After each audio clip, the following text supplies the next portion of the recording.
Hey, what's up, everyone? Darvell here. And so, what I want to talk about now is very extemporaneously, we're going to discuss kind of my process for registering for the exam and also going forward with the actual exam itself. So, one big piece of advice I have for you is to make your decision about whether you're going to take the exam in person or online. That decision needs to be based on your personal needs. The online exam, however, I have only really seen negative things about. I'm not saying that always goes bad, but usually when people bother to post about it specifically, it's because something went wrong with it. What I've heard is something like, the proctor watching you, you can't do anything.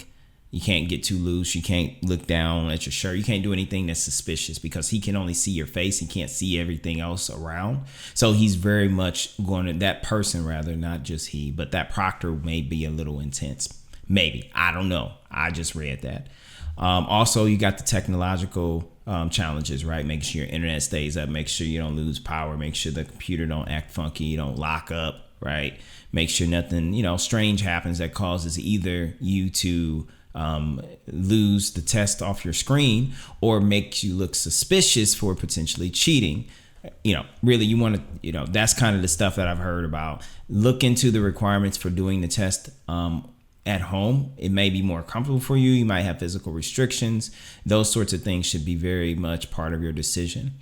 My decision was to do it in person at a testing center in order to avoid those risks and to also just not have the additional stress from those risks.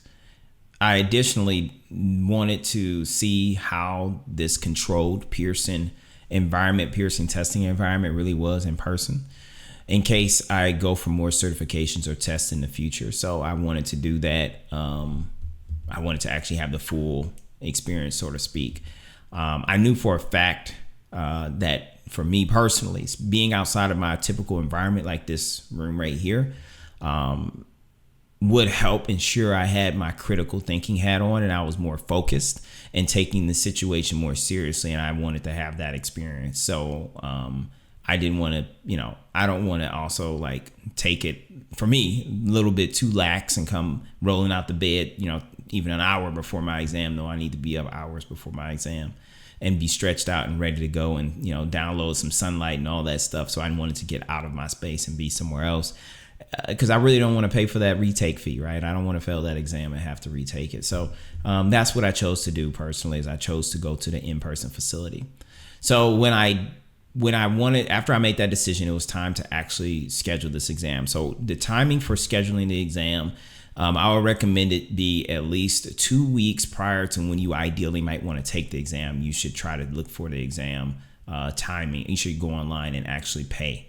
I would say even go further than that. I would say I did it 2 weeks out, but I learned that exam facilities in your area may not be as plentiful as you might imagine. For me, I only had 2 in my metro area. And neither one of them were available to give me the exam within even a month. Big surprise. I thought I would be able to schedule the exam to go to a facility and be there within a week. Okay. Yeah, foolish me. Whatever. I get it. I hear you. You can rag on me if you wish, but I didn't know that it was so few of them and that they would be so busy that I wouldn't be able to get in for a PMP exam for over a month. And so I was a little bothered by that, of course, when I found out, and I ended up scheduling my exam 2 hours away in a different state. It was worth it for me, all things considered, because I wanted to get this out the way. I've been working on it for months and I was ready to do it, and I did not want to wait unnecessarily. So I was willing to travel to get it done. And I think a lot of people do end up traveling a little distance beyond maybe their immediate city. I've seen stories about that a lot. However, at the end of the day, that is what I chose to do. You don't have to, but that's what you do. So when I made my move, I first was already about, let's say 80% of the way through my study hall material. I seen that I was en route to, finish the material and within a month or less than a couple weeks. And I went ahead and I got my PMI membership. I got that membership so that I could reduce the price of the actual exam fee. They add up to being just $20 or $30 or something like that of savings overall versus if you just paid directly for the exam and you didn't get a PMI membership. I also will benefit, well, anyone will benefit from the PMI membership because you get access to certain documents. You get actually included in the local chapter for PMI, and all those resources and, networking opportunities come with that, so that you can find, ways to get those continuing education credits that you're going to need to maintain your PMI or your PMP certification. So, that was a no-brainer, so to speak, for me. I recommend strongly to everybody that they get the PMI membership at least halfway through your study period, so that you get that good and settled. They'll start emailing you, your local chapter will send you some stuff or contact you just to say hi or whatever once they get your information from PMI that you paid for your chapter membership. And you don't have to do anything with it at that moment, but it's a good thing to get done in advance of you actually going to pay for the exam. So then when you go to pay for the exam, you get the lowered price on the portal when it goes to charge you. So I did that, and I scheduled the exam 2 hours away, and that was fine with me. And so because I was going to be a little ways from home, I had scheduled it. Well, I just happened to schedule it at a timing that was not in the morning. So I chose like 1 p.m.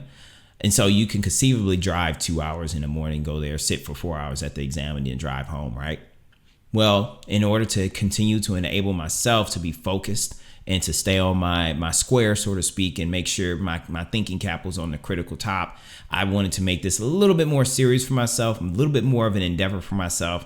So I chose, and I also want to protect against the risk of that 2 hour drive in the morning, something happening, an accident, a flat tire, anything like that. And so what I chose to do is I actually booked a hotel within 20 minutes distance of the test facility. I was actually trying to get something that was so close it was within walking distance, but the one that was within walking distance, it didn't look all that great in this particular small city. But at the same time, I had points on my, it was a Hilton. No, I had Hilton points. I think it was Hilton points or Marriott points I had that I could use to book a room about 20 minutes away. And I did that to help me get my mindset right. I drive down there the evening before, eat a decent meal, get good rest, sleep for a while, and go ahead and get up, go get my espresso, my coffee or whatever, and drive on over to the testing location and make sure I'm there at least, forget 30 minutes early, be there an hour early, because they ask you to come into the building to actually check in 30 minutes before the actual exam time you've been quoted. So plan to walk into the building 30 minutes prior to the exam. And therefore, for me, I plan to be at the building an hour before the exam, just to be sure that, knowing me, if I'm going to be late, I'd rather be late during my personal grace period than being late during the time they asked me to be in the building. So I did all that, registered for the exam, paid for it with the reduced fee as a member. And then I also booked me a hotel in that area, and I went down to the area in advance. So I went down that evening before the exam. Got me some espresso the next morning, my typical routine going into work. But, I'm pumped. This ain't got nothing to do with work. This has everything to do with my future. This has everything to do with where I want to go in my credentialing journey, my education journey. And this is an easy first step, relatively speaking, to the other degrees and things that I might seek out in the future. So this was a thing for me. It may not be a thing for other people. It might be a blip on the radar. For me, it was a big first step, relatively speaking, and I appreciated it, and I've learned a lot.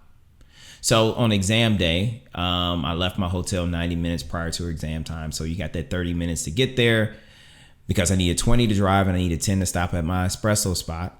And then I want to be at the building 30 minutes early. And then I needed that 30 minutes prior to the exam time that I needed to be inside the building. So that's why I left 90 minutes prior. I arrived at the exam site at 12:15. Check-in's actually 12:30. So as you can see, I was supposed to be in the building at 12:30. Didn't get there at noon like I hoped. I got there at noon 15. Upon arrival, when I got there, there actually wasn't a ton of people in the parking lot. Parking lot looked desolate. I knew it was the right building because I had done a bunch of reconnaissance on Google Street View. And it said, it was Pearson Testing Center on the list of businesses. It was a secure building. I actually had to buzz into the building to get in there. They have a camera and all that because they're not playing. I don't know if that's for every facility, but this one it was. So now we're going to talk about things that are kind of more specific to Pearson's management of that facility. Again, this is not a slight on them. This is just to help inform you of what you might experience if you go into a in-person testing facility. So the check-in process was pretty smooth. but got buzzed up. And actually, one thing I mentioned is, again, I reinforce what I've said before about this testing opportunity.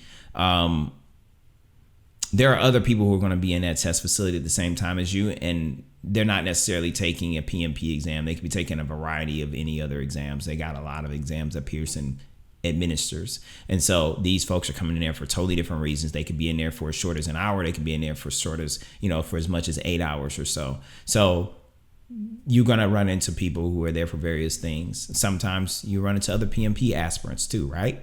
But when I pulled up to the building, like I said, it was kind of desolate. But shortly closer to 12:30, that 30-minute check-in window, a lot of cars started pulling up and people started walking up to the door and getting buzzed up. So I decided it was time for me to get myself together and go on in there. Like I said, check-in was pretty smooth. But there was one hiccup regarding the comfort items. So there's a list on the Pearson website, and I'm going to go ahead and show that right now because I think this is important for people to know. I forgot to pull it up. It's called comfort aids. They're called comfort aids, okay? Why am I talking about comfort aids? So comfort aids are things that you may need for yourself personally to be able to sit for 4 hours and take this exam. So that's why they're called comfort. And some of them may be medical related and some of them might be just comfort related. So let me just go over this. It says the items below are comfort aids and do not require pre-approval. So these are things you can just bring with you into the testing room. Okay. They will be allowed in the testing room upon visual inspection by the test center or online proctored staff. Visual inspection will be done by examining the item without directly touching it and without asking the candidate to remove the item unless otherwise stated below. So now it talks about what can be brought into the exam room with you.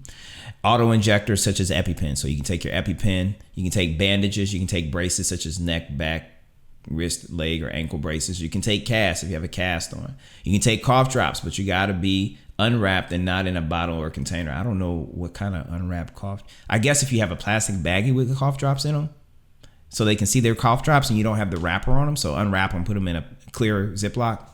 Eye drops, eye patches, eyeglasses. Can't take the case though.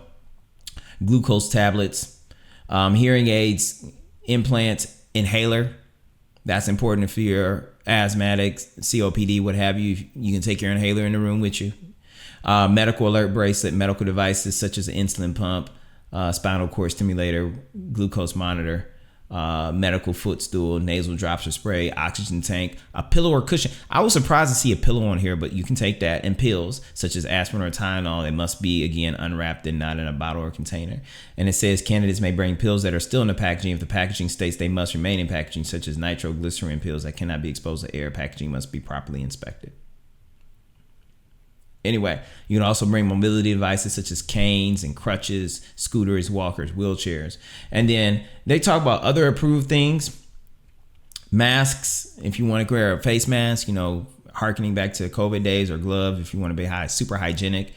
Magnifying glass, if you need that. Tissues, Kleenex. But it seems like they have to be provided by the test center if it's a Pearson Professional Center, which is where I went. And then you can have them for the online proctor exams. You provide your own.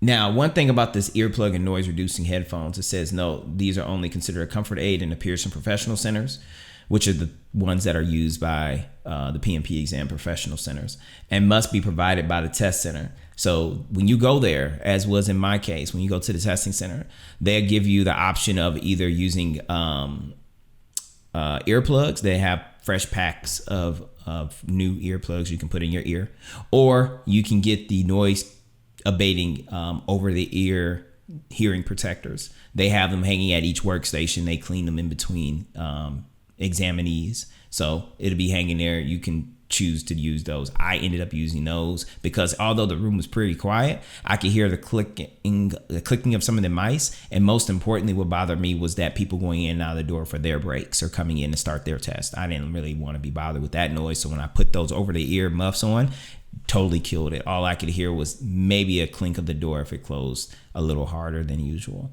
So those worked really well. I used those. But yeah, Pearson View allows you to take things in. And so if you go there and they say, oh, you can't take that, make sure you check the list to ensure that it's on the list. Then ask them to pull up that list on their computer to show it to you and show you that this thing is not on the list. Now, if you have something you need to take in there that you want to take in the exam room that's not on the list, you need to get a pre-approval, and it states that on that website, that if you have something, you need to go ahead and reach out to them in advance. I would advise maybe at least a week or two and say, hey, I've scheduled my exam and I have this thing I want to take in the room with me. Can I get this pre-approved? Go through that process. Anyway, I had a comfort aid I had to take in the room with me. They weren't sure about it. They looked it up. They seen it was on the list. They let me take it in. Now, that was taken care of. And I'll say overall, the environment was pretty good. The interface for taking the exam is not like study hall. It's not like study hall at all. Study hall gives you the ability to cross out answers and let you put down, the level of confidence you have in your answer before you submit it. It's not like that at all. But if you do get study hall, I should have mentioned this in the last video. If you get study hall, built into that package is they have a Pearson View exam simulator. So there's a sample simulator with I think 10 questions in it that shows you the actual interface that is used in the testing center or that you will encounter when you do it from home for the actual exam. It looks nothing and functions nothing for the most part like study hall. Study hall is a lot better looking, a lot more user friendly, a lot more, modern. The Pearson system looks a little dated, a little dusty, but it's reliable and it's very straightforward. So with that being said, you do want to take some time if you have study hall and click in that system and do that little practice exam. Pay no attention to the questions though. You're going to fail that thing. I think people were saying hey, I failed this little Pearson test exam. They said, don't pay no attention to that. Their questions look like they're real questions, but I cannot vouch that those questions are legitimate and that the answers they're holding you accountable to are the right answers. Just pay attention to how the interface looks and behaves. That's exactly what you're going to get at the test center. It does not have a lot to it. It is very straightforward. And so definitely check that out. Do that little practice thing. It's only available that I know of through the, it's only, what I knew of, it's only available for, through that site, through the study hall system. But there might be a way to pull it up directly on the Pearson site. There might be a Pearson test thing so that you can see the interface. So check that out. Look for that. It may or may not exist. Just an idea that popped in my head. I'm going to say it probably doesn't outside of the link that you get in study hall because the questions are specific to the PMP. So anyway, you're going to get 3 hours, 50 minutes to do that exam, as I said, I believe. And I worked at my own pace, a little maybe too leisurely through section 1, which is the first 60 questions. Then you get a 10-minute break. It'll prompt you. And then you can do as the proctors will tell you before you go into the room. And then you can come back, take your next 60 questions, take another break. And then lastly, take those final 60 questions and then you're done. So I took maybe too leisurely through section 1. Then I took 8 minutes of my 10-minute break. Then I came back and I done section 2. And then halfway through section 2, I started to notice that I was flagging a lot of questions. You have the ability to flag questions. That is one carryover feature between study hall and the real exam system. You can flag the question to come back and recheck it at the end. And I realized I was flagging a lot more questions during my second section than I did in my first section. And so I sped up a bit because I kept flagging them. And that was telling me that I was taking a long time and I didn't understand the question, or the question was particularly challenging to get my head around. And I noticed that my time was going down. So I sped up a little bit. I got through that second section, only took 5 minutes of that second break. Then I came back. And when I came back, I actually realized I only had 60 minutes left to do the third section.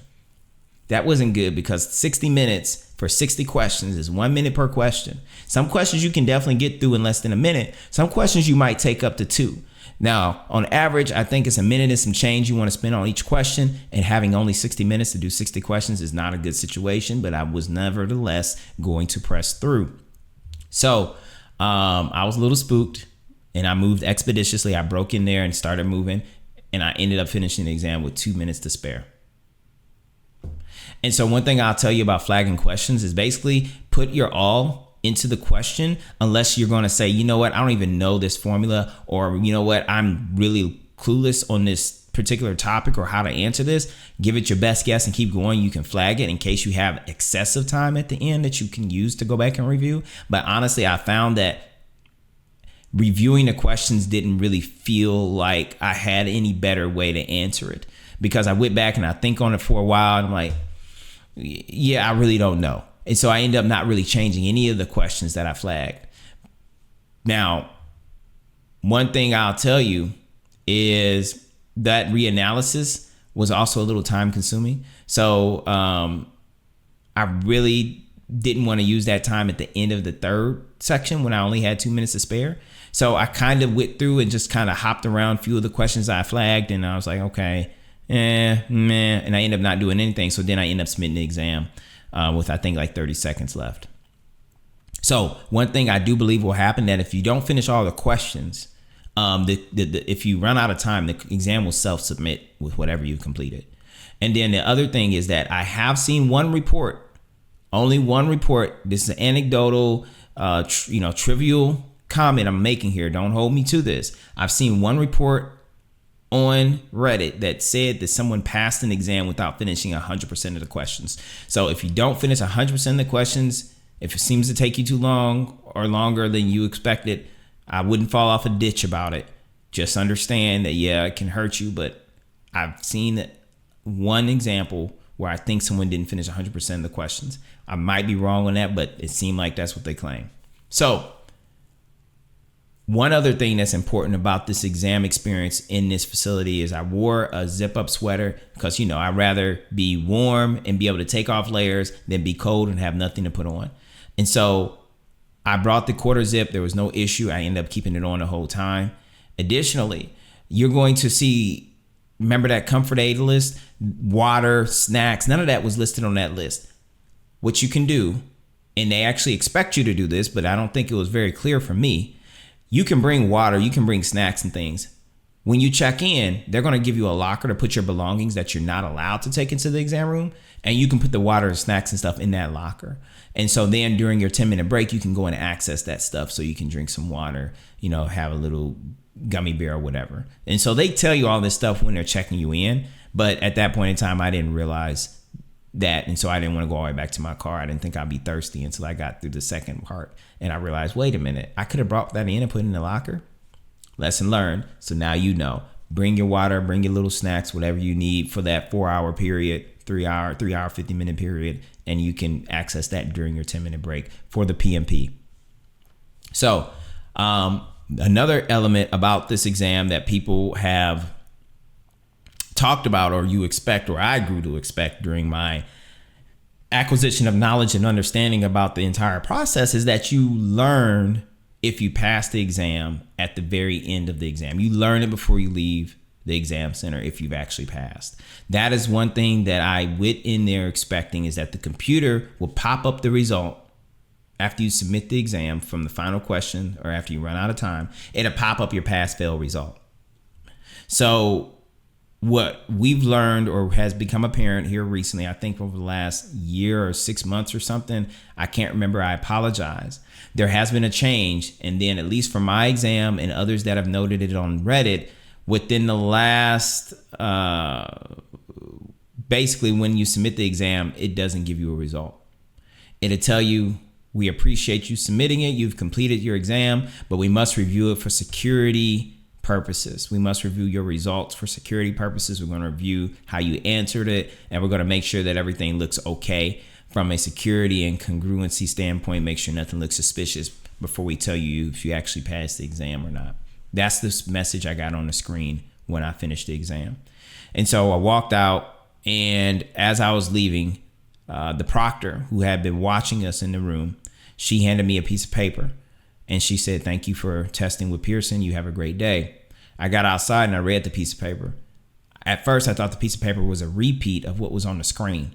It wasn't a repeat of what was written on the screen. It was actually a little bit more information. This particular piece of paper said I actually passed the exam, but that this result of passing was tentative. It was a provisional result. They still had to do confirmation. They will email me the final result within, I think, 5 days. Here we go with this 5-day thing again, right?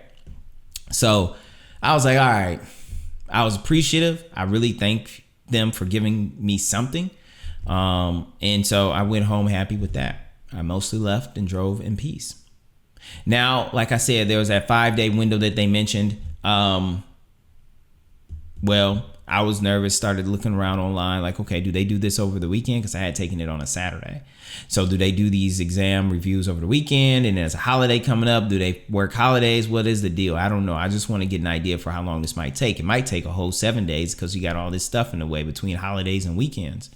Turns out that they do work over weekends to review these exams. So I actually took that exam on a Saturday. Finished it around basically top of Saturday evening, U.S. Central Eastern Time, and I got the final confirmation of the result on Sunday, the next day. And at that point in time is when the certificate is issued. The issue of the certificate is issued, and you officially become PMP certified when you get that final result. So I got a couple emails back to back. I got one saying that the results are available on the portal. I got another one saying that I was now a certified PMP, and I got another one from a new site called Credentially. What is it called? They got this Credentially. What is it called? Credentially. I don't know. I don't forgot what it's called. Credentially.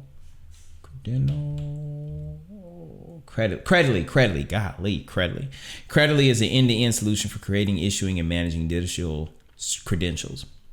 It's owned by Pearson. And so basically you get the PMP badge on the Credentially site, and people can go to a specific URL to look up if you currently are PMP certified through the Credentially platform. But you can also go to the PMI website and look in the actual PMI confirmation tool for someone's current PMP status to make sure they're valid and actively a PMP certified practitioner or certified manager. So that's kind of how it went down for me, yo. I know I took over 20. So this is the longest video I done did. This is crazy. I'm doing this for myself. Y'all might not watch this video, whatever. I just wanted to do this as a capstone to my entire PMP experience. I want to dump my knowledge. I've also written a long document explaining some of the details. There's a link to that in the description. And I also made a post on Reddit, or I plan to make a post on Reddit. There's no guarantee if it's going to stay up. But just explaining some of the things and thanking the community for support, and also for sharing all their knowledge over time to help people like myself get the things right that they need to get right in order to get their certification in their life. So that's how my testing experience went. Again, I just recommend it in person if you can do it. You know, go prepared, drink your water, your snacks, take a quarter zip or a sweater you can take off in case it's cold in there. The staff is friendly. There's absolutely no problems with the computer. You do have noise canceling stuff. You know, if they don't have a close location to you, which you should probably look up now, like while you're still studying, you should probably look up and see where are the locations relative to you that are actually doing the exam. I can't guarantee that if you go directly to the Pearson site that they're going to show you that the location they show you, if they show you a lot of locations, I don't know that all those locations can do the PMP. I don't know how it works. But after you pay for the exam through PMI's website, you will get the ability to register or to actually schedule your PMP. And then it will show you the locations that are in the area that you select to take the exam. And it will show you a calendar of the available dates, and you can choose from a date on that calendar and a time that they have available to actually sit and take your exam. So, probably do that sooner than later in your study process. You're like, yeah, I'm going to do this. I'm going for it. I'm going to pay for this exam. As soon as you pay for that exam, immediately go ahead and register. Pick a date that you feel comfortable with and go out there. There are fees to check. Let me back up. You can cancel. You can reschedule, but there may be fees associated with it. At this point in time, I passed a little bit ago. I can't remember. I know that if you don't show up, you're going to forfeit your fee. So if you miss it, you're going to forfeit the entire $500 you paid. And if you have to reschedule within a certain time window close to the exam, there's going to be some type of fee assessed against you. So there are those things too. So yeah, definitely plan ahead as much as you can for the exam scheduling. And I wish everyone the absolute best of luck with this. I think it was a great process. I think that it was worthwhile. Of course, it can be done faster than me. It took me probably about 9 months essentially to get through it. I took my time in between my job and my other things that I was doing. But I do think that it was worthwhile for me, even if it doesn't get me an extra dollar at my next job or my career. It was a good learning experience for what it was. And it really does turn my eyes onto the potential of learning through certification programs rather than just formal, university degrees or what have you, because you're able to jump right into it and there's no nonsense, right? And you're able to knock it out and you can be very focused on the material, the substantive, constructive material that makes you a better professional or a better a more effective person in the things that you pursue to do. So anyway, thank you again. I'm Darvell. If you have any questions, comments, or concerns, drop them in the comments. I'll try to respond if that's necessary. Otherwise, I just think that will enrich people who may come across this video in the future and may have similar questions or comments about things that you've seen or heard during my ad nauseum 30-minute testimony. So anyway, thank you again. Take care.